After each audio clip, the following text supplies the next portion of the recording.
So if you remember a long time back, and I do mean a little while from here, I released a video about racing in ANW and how it really tore the show apart and is currently working its way to setting the show further than the way than it already is.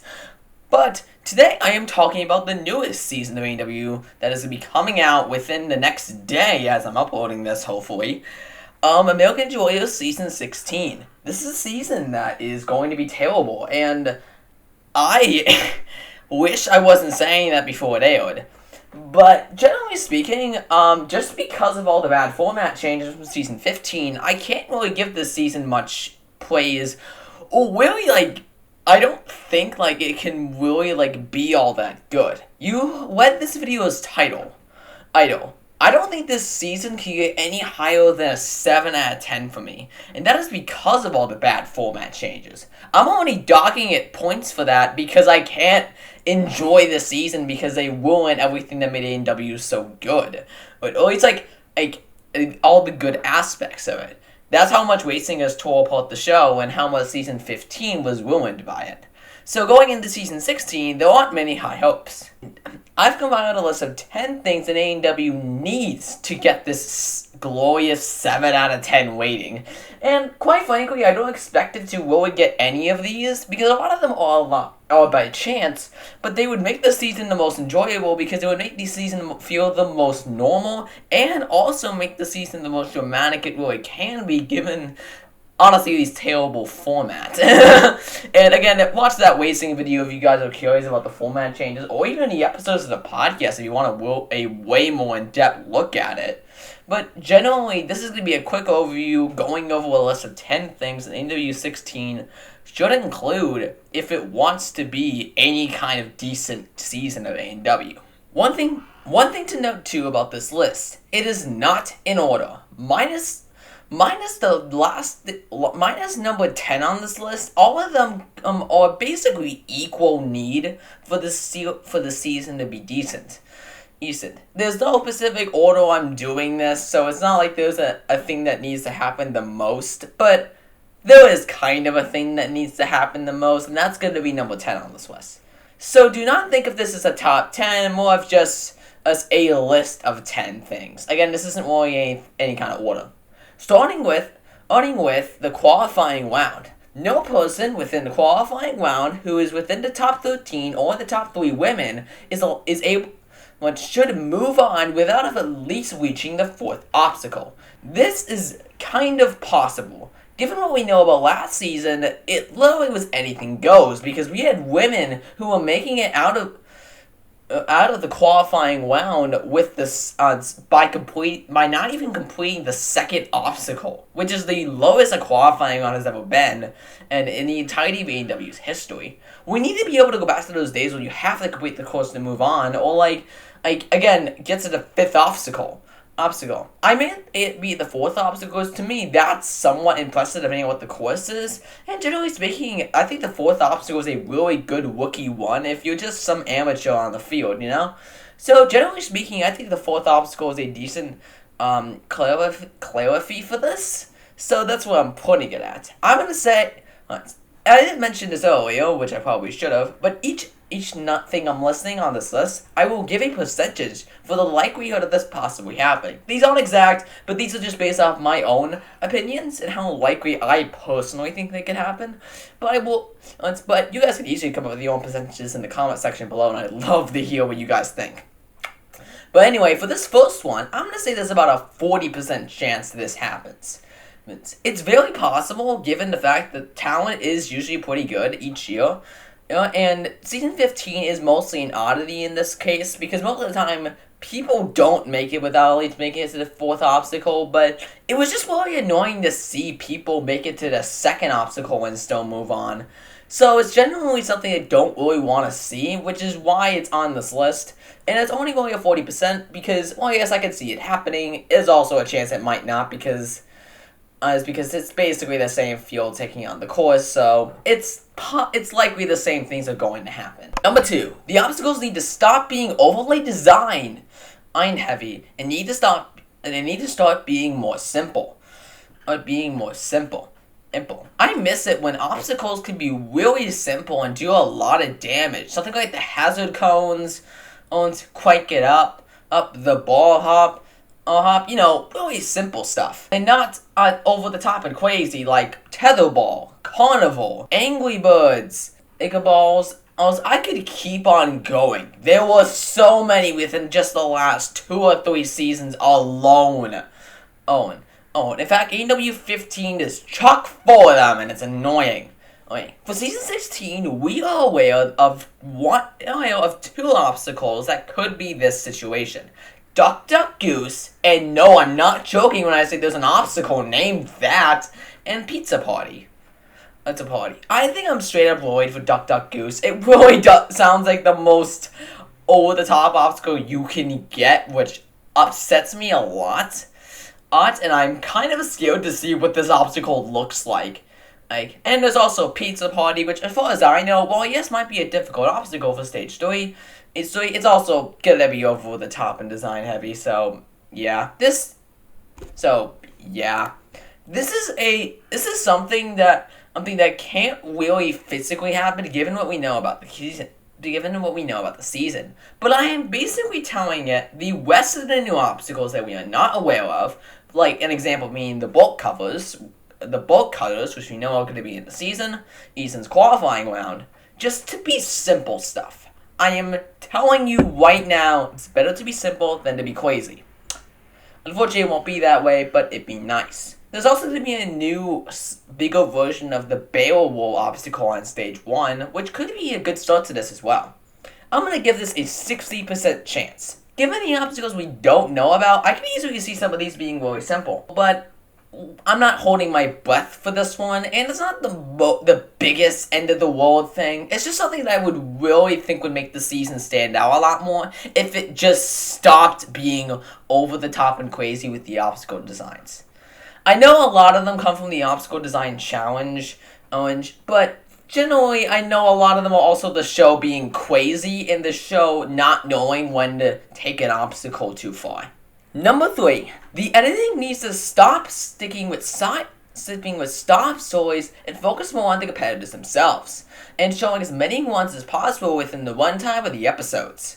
This is specifically referring to the problem ANW has had since it got its since ANW 6. This is one of the longest standing problems of the show, and is something that needs to die. Focusing on sob stories more than the competitors themselves, or focusing on a competitor only for their sob story and not because of how good they are. You know who I'm pointing to with this. I can literally go on for at least minutes on end with competitors who fit into this category. Qualifier and semifinal episodes within Season 16, just like Season 15, are going to be 45 minutes, minus 2 exceptions, which are going to be 85 minutes.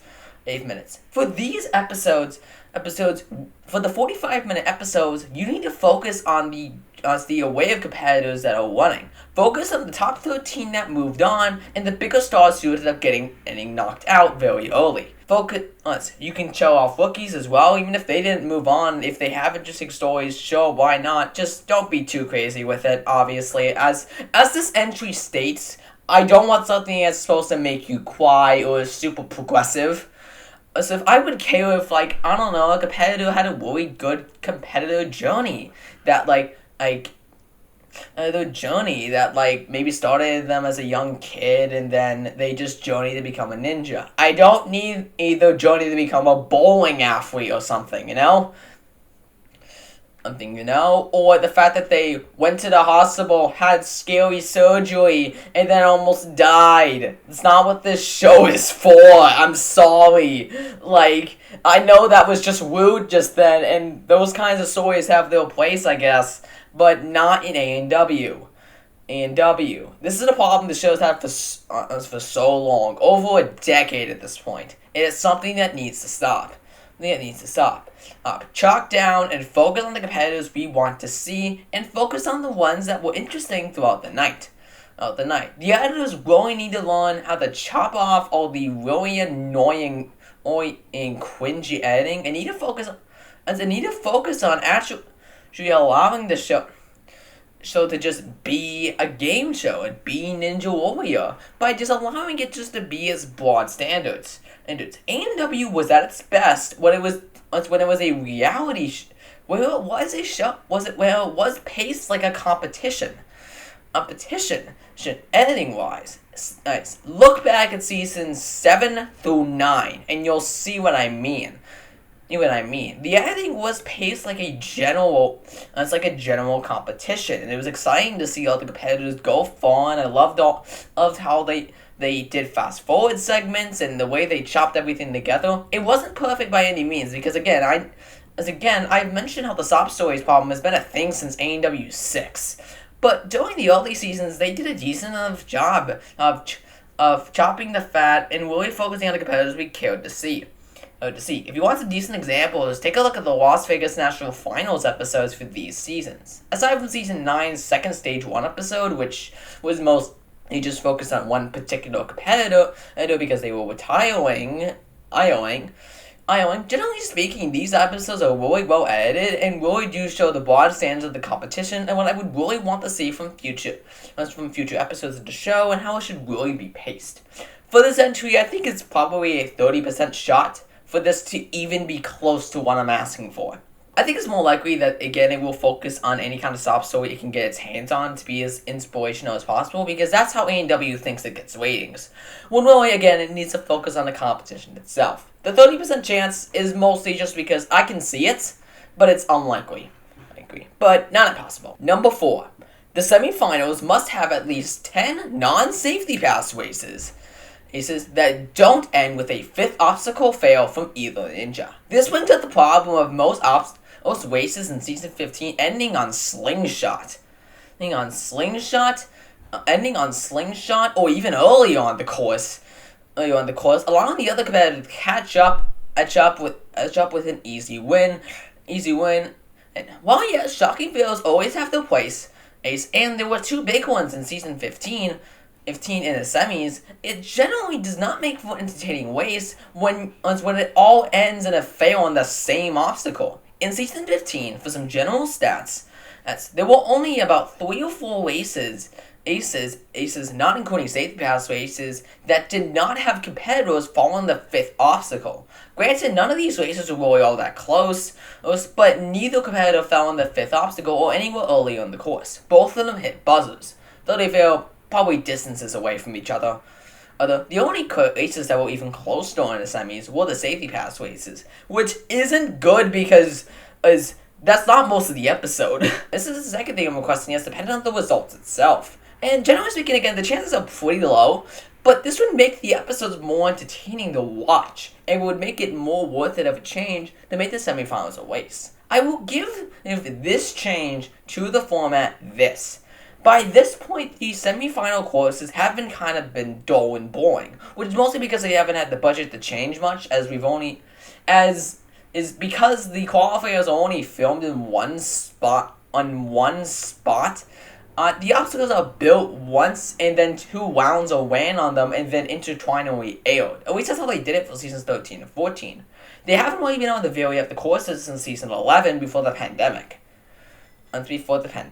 But yes, it would be nice if they would go to different places and actually do a world tour like they used to. It's pretty cool they don't have the budget for that, and that's fine, I guess. It's not like seasons 13 and 14 are terrible because of that. I just want something that's entertaining for the semifinals. I know, especially because of the fact that how much they end up heightening the races up for ANW 15's editing. They need to be something special. So this is what needs to happen for ANW 16. I'm going to give this a 30% chance, similar to the other one. I can see it happening. It's just kind of unlikely given the bad design of these race courses. And again, if you want more details on that, check out my videos on it.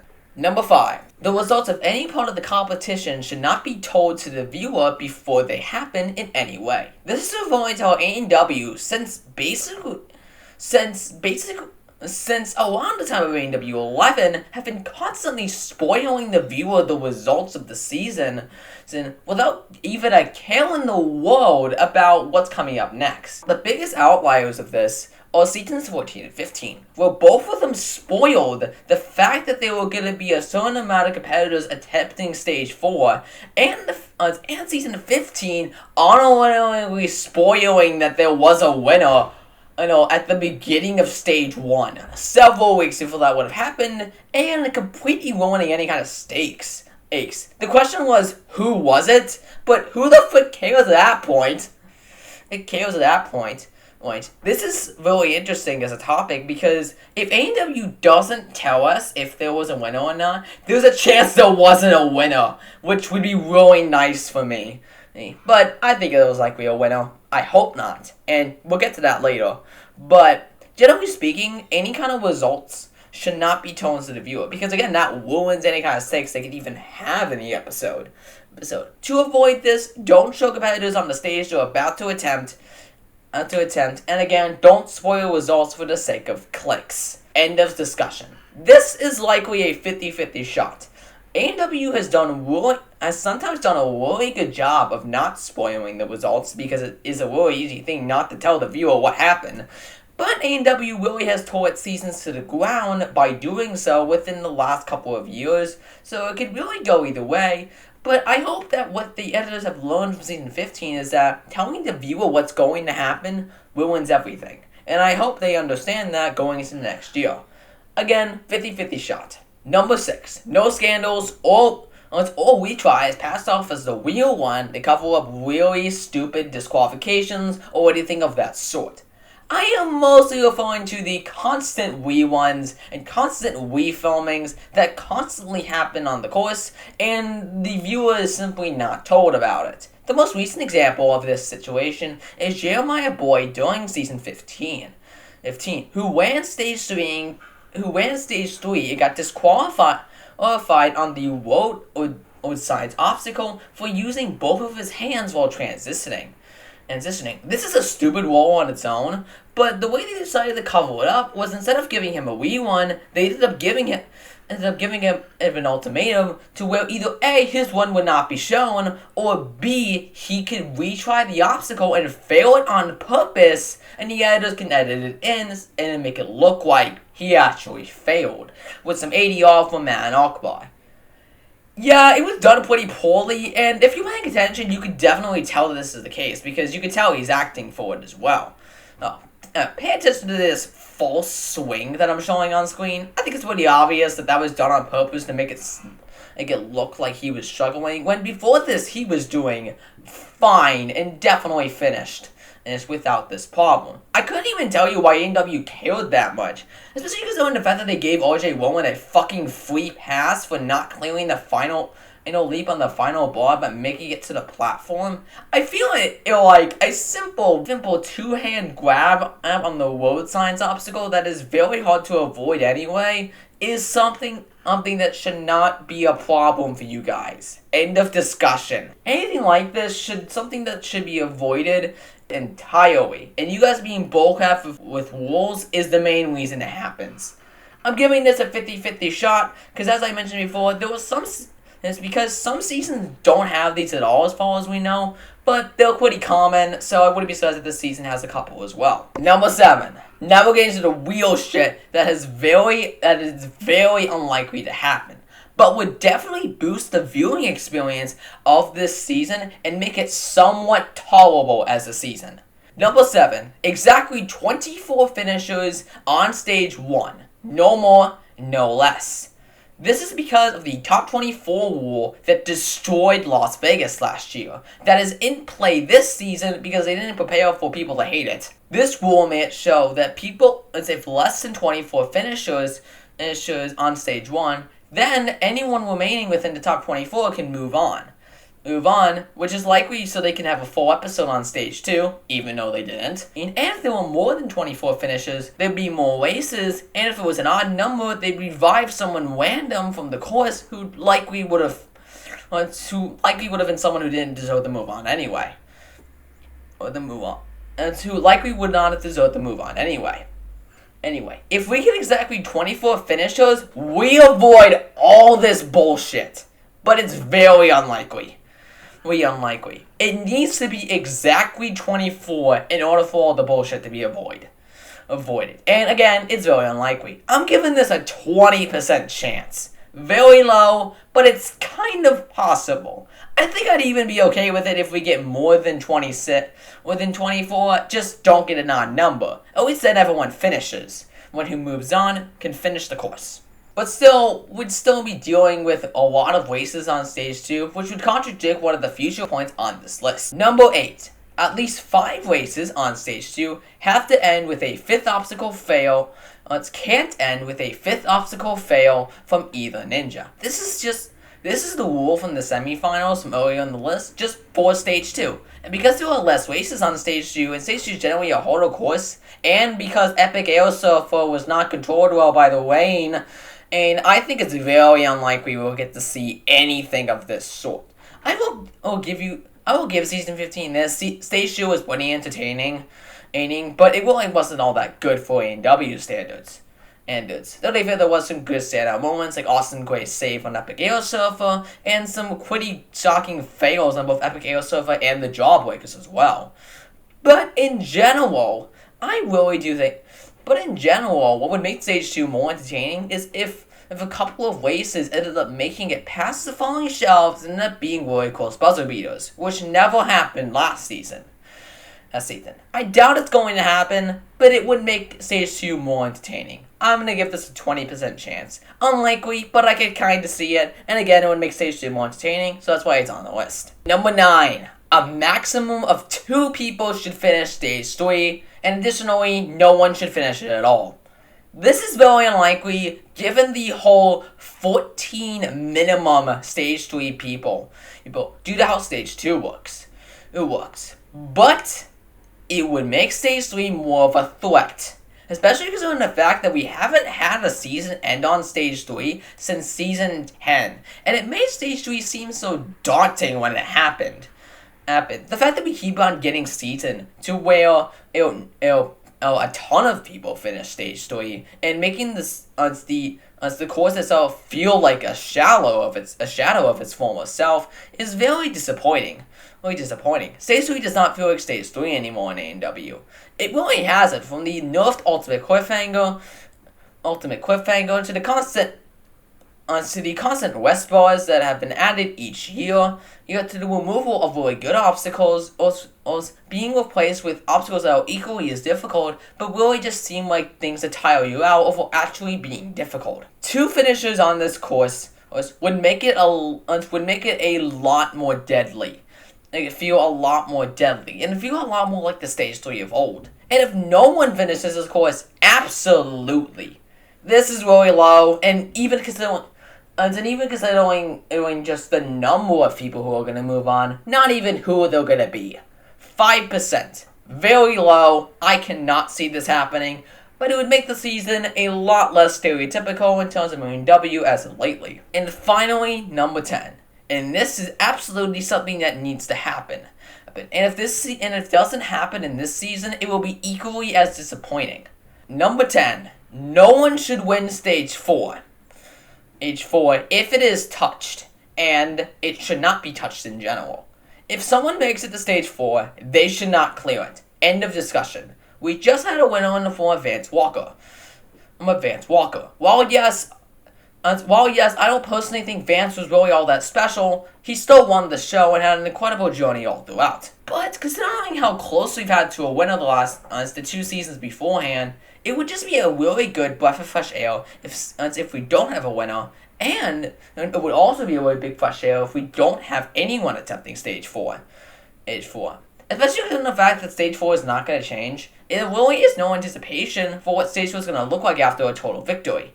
In fact, there really isn't all that much anticipation at all. It's not going to be much of a renewal season either, because we already had this course be designed before there was a winner, so there was no need to revitalize the courses anyway, right? To make it so that there's not a winner this season. If there's a winner 2 seasons in a row, it feels really disappointing, and it feels like the course isn't even trying anymore. It's very unlikely this is the case, and I'd be shocked if there isn't a winner next year. At the very least, I'd like the winner to be someone who could win, who who has a really big ANW journey, and who can easily have a climax with a winner. Someone like Joe Mawaski, RJ Roman, Daniel Gill, and many other veterans as well. Many of these people could win the show, and I'd be satisfied. But they'd really have to be the only people on stage 4 at that point, and it had to be again at the cap of their career. So really, circumstances would really have to be specific for me to really accept there being a winner this season. But in general, I don't want to see one. It'd be nice if the season just ends on stage 3 and that's that. Is that going to happen? No. Both number 9 and number 10 are both going to be 5% chances. Very unlikely, but it would make the season be amazing. In fact, I would probably give this season a 7 out of 10 just if it has these two things. Because that means that stage 3 was generally difficult enough to take out the amount of competitors it needed in order to be called stage 3. Even if 2 people move on, that's still a very small amount. And given ANW 7 could still make it very intense. There we go. That's the 10 things ANW needs to get a 7 out of 10. I might even give it an 8 if it has all these things, honestly, because it's very unlikely. For an overall percentage of the chances that it gets any one of all of these things put together, that's a 31% chance. A 1% chance. That's the chance it has for everything on this list to be something that is within the season in some form. One more final thing I am going to be showing you guys is what you guys think on this topic. A couple weeks ago, I asked my fans of the chances that ANW 16 will be anything regarding decent. Basically, this video's topic and asking what my community thinks about the whole ordeal. As of the time I'm recording this, there are 29 votes in now, and the most popular suggestion is a 50% shot at 34%, and if people believe that. And everything else seems to be pretty even as well, though I'm surprised that the second place one is 90% Ohio. I feel like you guys don't understand and how this format is tearing apart the show. But, hey, I'm not going to argue about good opinions because everyone's entitled to their own opinion, and I don't want to be attacked and mass flagged. But honestly, this has all been my opinion. And yeah, I do want to know you guys' further thoughts, and if you guys do want to rank these and give percentages for all 10 things that I listed, then you are definitely free to do that as well. I hope ANW 16 is decent overall, and I will probably be nice to it even if it doesn't have a majority of these things, which is very unlikely. I feel like I will probably give it at least a 6 out of 10. Yeah, 10. But it could easily be lower, given the fact that in my mind, Season 15 is a 5.5 out of 10. I hope it's not worse than this, but it could easily be. These are just some simple criteria that I would want to see in an AEW season, and if it didn't have the course changes, it would probably make a 10 out of 10 season for it to have all these things, especially after a total victory year. Think about it. After a total victory, the course ends on stage 3.